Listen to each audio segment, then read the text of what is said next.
We at RunDNA want to be the group that is educating providers on how to help those people there and developing tools and technology and resources so that everyone can really benefit from this movement-based approach. Well, you do want to improve your running form. Great. We can personalize it and say, this is what you need to do. But ours is a personalized approach to making movement better as opposed to just saying there's one size fits all.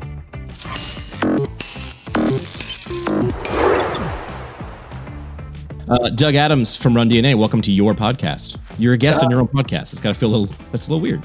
Yeah, it's a little weird, but it's fun. I mean, when I get to be interviewed by you, it's a huge honor. So I appreciate it. All right. So RunDNA listeners, I'm Jimmy McKay. I get to work in the background of the RunDNA podcast. I am also a physical therapist.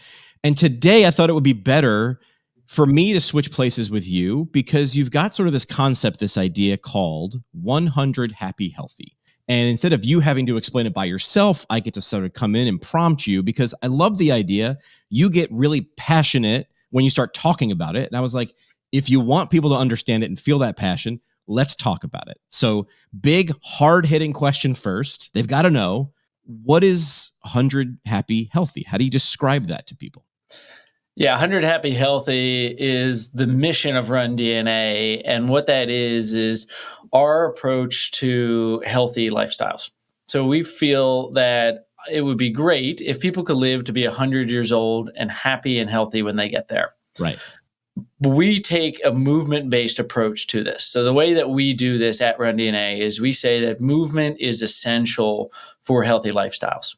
So we provide education and technology that is going to really help promote healthy lifestyles through utilization of whatever movement you love. It doesn't have to be just running. It could be lots of different things. But if you love to move, whatever that is, use that and get the most benefit out of it so that you're going to have a long life full of health and happiness. All right. So RunDNA, the word run is in there, but you sort of alluded to it a little bit. It's not just about running. Walking could also come in because walking is movement. Yes. Yeah, and lots of other movements too.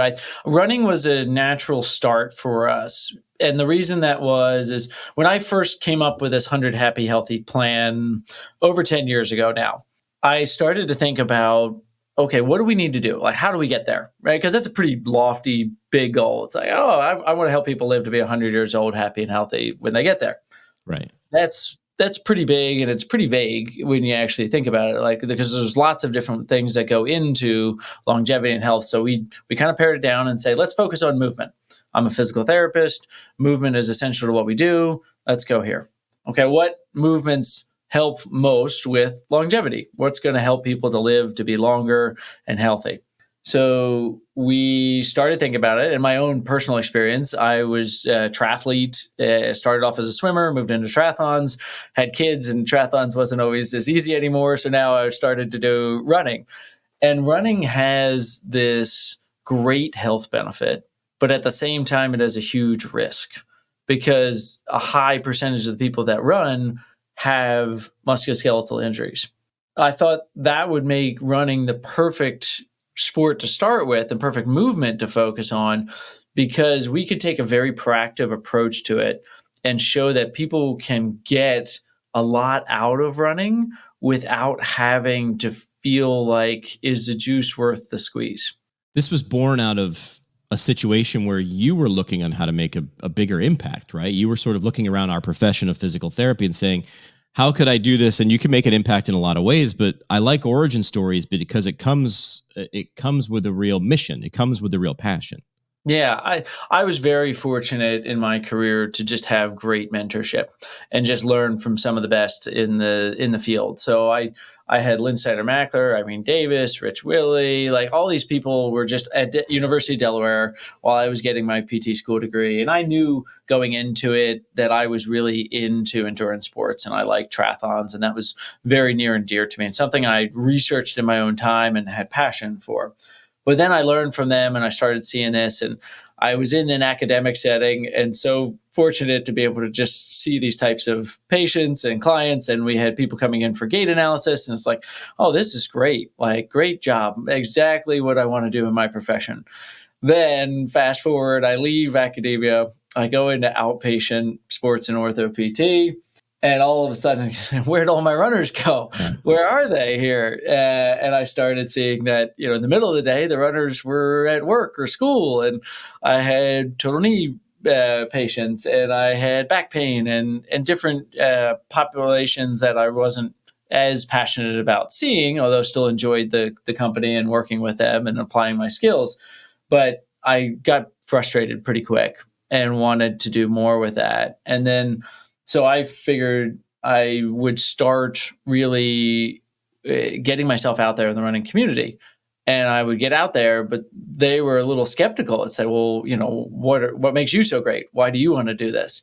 And so for me, I went inward and say, how do I make myself really skilled at working with runners? How do I just learn everything about it? Because it was complex. I had the fortune of understanding some of the research because I worked with some of the researchers and saw what 3D motion analysis was and got to participate in that.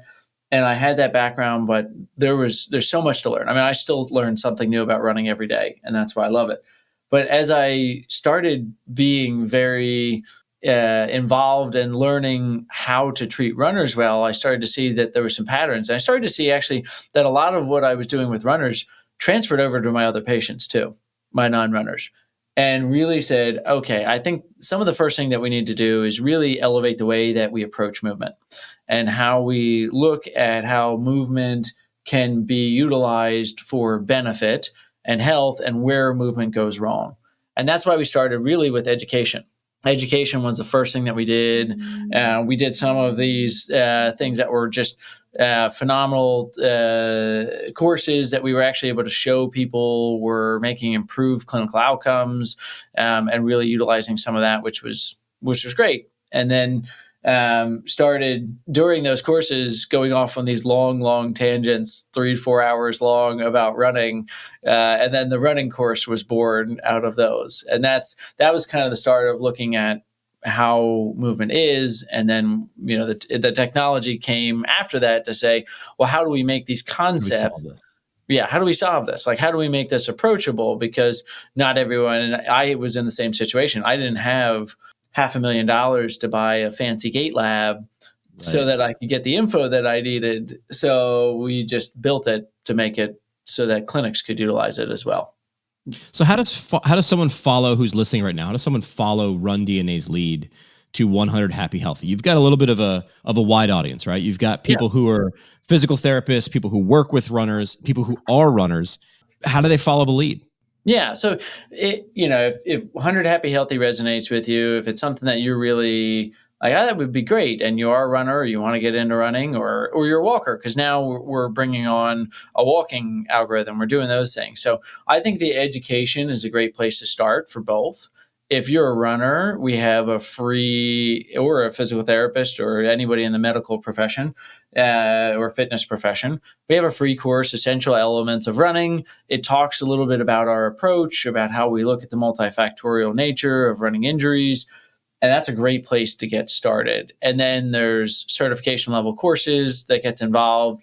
And if you're a runner, you can look up the people that have been certified to see who can help you really get a grip on some of your movements so that you can take the most out of it as well. And I think that find a provider list on RunDNA.com is a great way to get started with that. And you can either be on that list or find somebody on that list that can help you.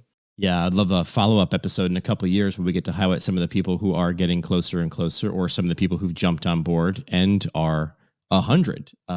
Before we started talking, we mentioned that some experts have said that human longevity is expanding, and the first person who's going to live to be 150 has likely already been born. And what we know, what we can put in practice, is going to help make that possible. But I do like it's not just 100. You don't want to just get there. You want to be happy, you want to be healthy, and you want to enjoy that triple digit. Exactly. Yeah, that's the trick. And movement is essential to that in my mind, because it's great. There's a lot of emphasis on that now, and there's some really great people that are leading the charge in longevity and fitness and health. And I think that it's great to see that, and hopefully people are latching in. But I think movement is probably core to almost every factor that goes into healthy aging. You think Sure. about sleep, right? Sleep is a huge factor of that. Well, if you're not moving enough during the day, if you're not expending your energy, if your circadian rhythms are off, it's all related to how you move, what you're doing. That's a essential part of it there. It'd be hard if you just sat on the couch all day, you're not going to live to be 100 years old, happy and healthy when you get there. Yeah. Yeah. It's essential, and movement's both great that way, but it's also there's a great aspect of movement that also makes movement very challenging. And I think that that's a big reason why people should really care about this and seek guidance. Because one of the things we know about people that live for a very long time is they don't do it in isolation. Sure. There's not somebody sitting in an apartment doing it all by yourself. And I want people to know that you don't have to be going on this mission of 100 happy, healthy alone. It's not just something that you're doing. It is something that you need guidance on, you need help on, you need somebody to show you the way and give you some feedback. I have the fortune to work with some of the greatest runners in the world, some of the fastest runners out there. And guess what? They all have coaches. Every single one. Every single top performer has a coach. And I think that we, as more recreational, not world caliber athletes, or just every day, maybe you're not even an athlete, you just want to be fit, you want to be healthy. We still need help. We still need guidance, and we need somebody to show us the way and give us feedback. Yeah. That perspective, Yeah. I mean, same thing. I was a triathlete because I decided I like to be mediocre at 3 things in one day, and triathlon would allow me to do that. But when I really wanted to get serious, and by serious, I just wanted to improve, I knew I hit a plateau. I hired a coach, and that coach was able to tell me things and see things. And it also, as you mentioned a second ago, it was better to do that with someone instead of making this sort of journey or a race around, my year around a race alone. Having that individual who's focused on me, or that group setting, made things different, made it enjoyable. It made it much more fun. And, with movement, we have this great capability to modify our movement. So if you're standing up and you need to walk from point A to point B and you have heel pain, you're going to figure a way to get to B, and you're going to be able to do that. And that's a huge survivor benefit of movement. The problem is that you don't always revert back to your normal mechanics once the pain is resolved. Right. And then that snowballs. And all of a sudden you go from walking that way from point A to point B to walking that way all the time, not even realizing it, not even knowing that you're doing something that's going to contribute to knee pain or back pain or hip pain that has just slowly come on over time. I mean, Jimmy, you're a physical therapist as well. And how often do you get the question when you're doing an eval, like, what do you think caused this? Yeah. And, in my head, I'm like, well, it could be 100 different things. I mean, you could just, maybe you have left hip pain because you always cross your left leg over your right leg when you sit down, or maybe you stand on one side put more weight on one side than the other, and you've done that for the last 20 years. I don't really know, but I think a part of the 100 Happy Healthy approach is that we are really proactive with movement. It's not just a reactive thing. And that's something that we're really trying to strive for as well. And that's a big reason that we've gone into the walking side as well. And on the running side, when we first introduced running gait analysis at this high level 3D, a lot of people thought, okay, I'll use this when I'm injured. Or if I'm really trying to get a big time goal, I want to run it was like sub 4-minute milers want to do this because they were looking for every little thing that can help them with performance. Yeah. Now that we've been doing that for the past 8 years of doing 3D, what's really nice has been it's people that are coming in, it's the first time that they've run, and they want to get a gait analysis. They want to start off doing things well. And the people that started coming in for injuries, now they come in once a quarter just to check up and see how their form looks. because Right. they've realized that they'll do things, they'll change how they move just naturally with aging. An injury happens, they travel, something changes, and they need to be looking at their movement on a consistent basis. So Yeah. the hope is, It's that yeah, extra set of eyes. it is. And it's the hope is that people are going to be proactive with their movement. They're going to say, I'm going to go in for my annual physical and get a walking gait analysis every year. And if there's a big leap from one year to the next, and maybe I'm not even feeling pain, I'm going to get ahead of that. Sure. And that might help somebody not get a knee replacement or push the knee replacement back an extra 10 or 15 years. Because if we're going to start living to be 150 years old, if you get a knee replacement at 50, how many times can you get that thing done?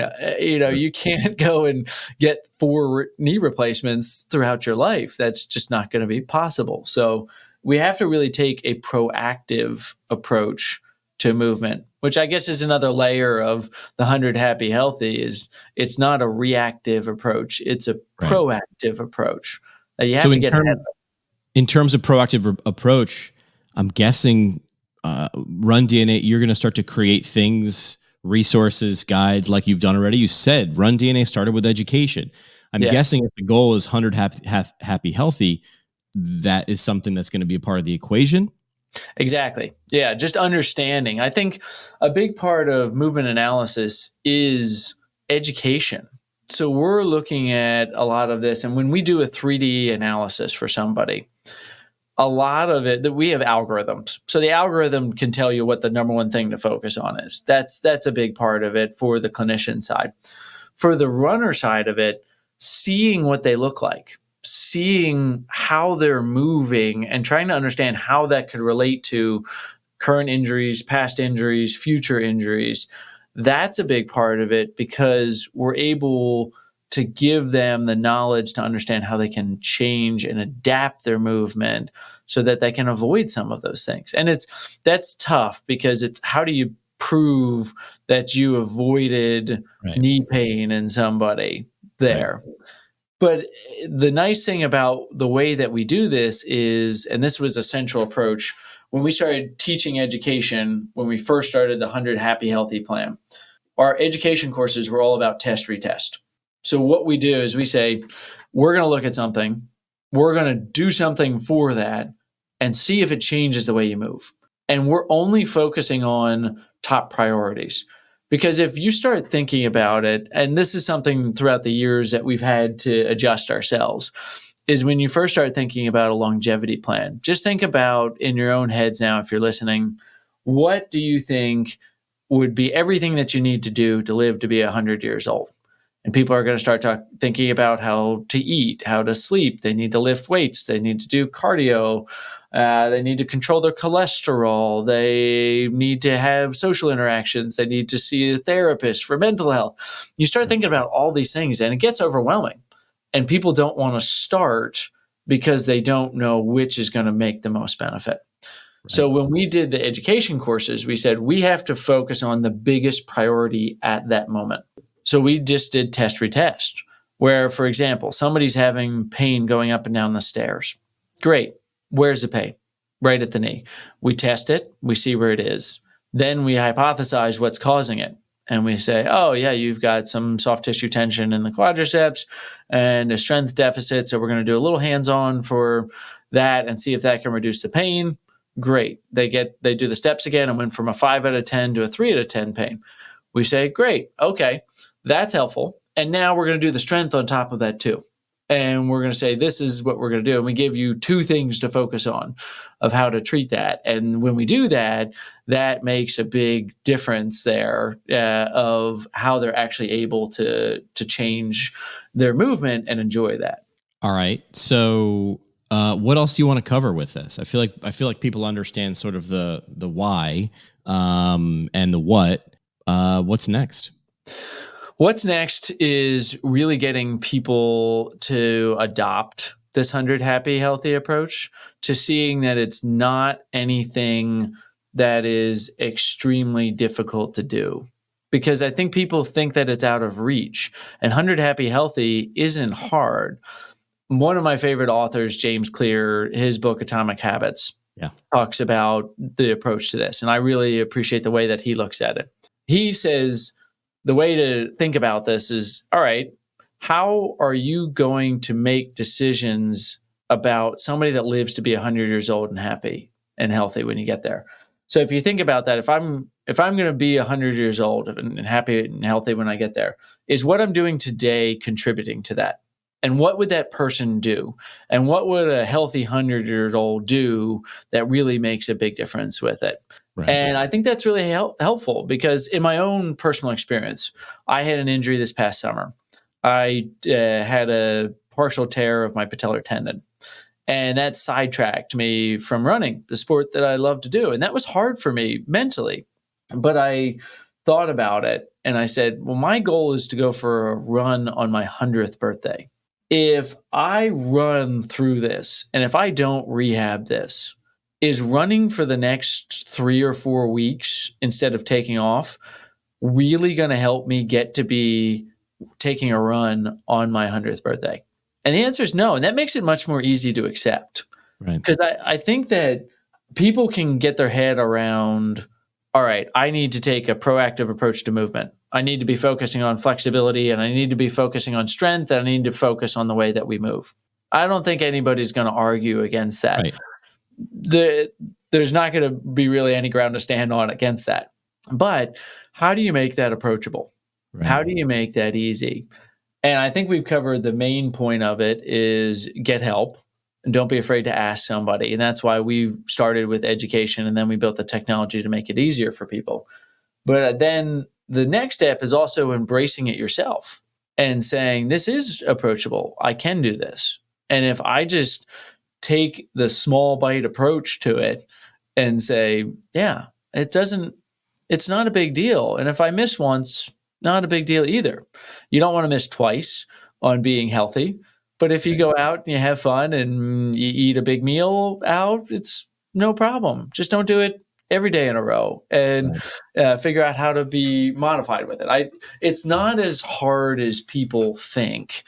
And I think that's a really important message too, that you can be healthy because if you've watched shows like, or read books like Blue Zone or things like that about, I mean, there's people in there that drink alcohol.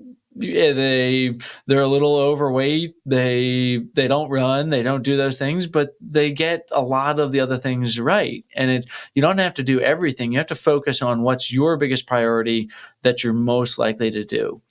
And you need somebody else to help you figure that out. You don't have to do it alone. Understand what those things are, right? Eat better, sleep more, drink more water, and move more is very great advice. It's general though. Yeah. I need you to, in the words of James Clear, I need you to break it down to digestible bits that I can achieve every single day. And then when I've done those small things, those simple things over time, they will add up.